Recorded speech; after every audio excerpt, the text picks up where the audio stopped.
জনম গেল ভুলে ভুলে কইরা পিরিতি, জনম গেল ভুলে ভুলে কইরা পিরিতি, প্রেমের হাটে মন হারাইলাম না জেনে ক্ষতি আমি, প্রেমের হাটে মন হারাইলাম না জেনে ক্ষতি। লোহা যেমন পুরে কামার আমি তেমন পুরি, আর কত কাল পূর্বে আমায় হইয়া কামারি, তুই হইয়া কামারি। আমার জীবন খাতায় শূন্য পেলাম হায়রে নিয়তি,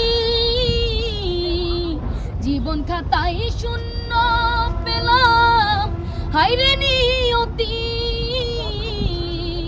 প্রেমের হাটে মন হারাইলাম না জেনে ক্ষতি আমি, প্রেমের হাটে মন হারাইলাম না জেনে ক্ষতি।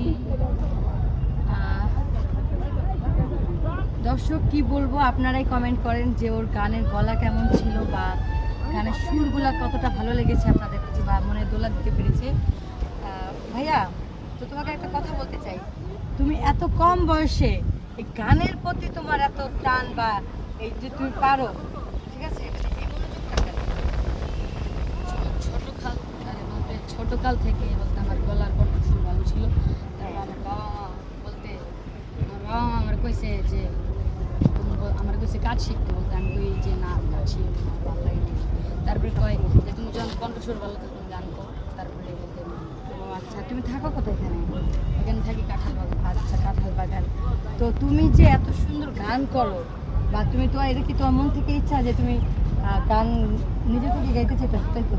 তো তোমার কি ইচ্ছা আছে যে এই গান গায়ে তোমার কি মনে হয় যে তুমি কখনো বড় শিল্পী হইতে পারবা বা ভালো দর্শকদের ভালো গান উপহার দিতে পারবা, বা এই সুযোগ কি তোমার হবে কিনা বা চাও কিনা এরকম কিছু?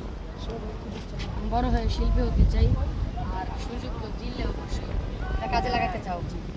আচ্ছা, তোমার ফ্যামিলি মনে হয় মধ্যবিত্ত ফ্যামিলি, তাই তো? বাবা আছে, মাও আছে। বাবা কি করে? বাবা প্রাইভেট কাজ চাই, বাবা প্রাইভেট কাজ ছাড়া আর আমি বাসায় যাই। ও বাসায় যায়। তুমি পড়াশোনাটা কেন ছেড়ে দিলা? মানুষের তো গান করো বা যাই করো না কেন, পড়াশোনাটা তো পাশাপাশি রাখা উচিত, তাই না? পড়াশোনার পাশাপাশি তুমি গান করতা, কিন্তু তুমি পড়াশোনা ছেড়ে দিয়ে গান পাশাপাশি কেন রাখো? বলতে কিছু আর্থিক সমস্যা ছিল। আর্থিক সমস্যা আছে। আচ্ছা, বাবা প্রাইভেট কার চালায় আর তুমি বড় ছেলে? আমি মেজর। তুমি মেজর। বোন আছে বড় নাকি ছোট? বড়। বিয়ে দিয়েছো? জি। বিয়ে দেওয়া না?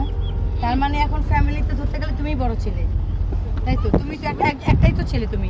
তো ছেলেদের তোমার কি মনে হয় যে ছেলেদের কি ছোটবেলা থেকে দায়িত্ব নিতে হয় বা দায়িত্বর চিন্তাটা কি মানে মানে অটোমেটিক চলে আসে?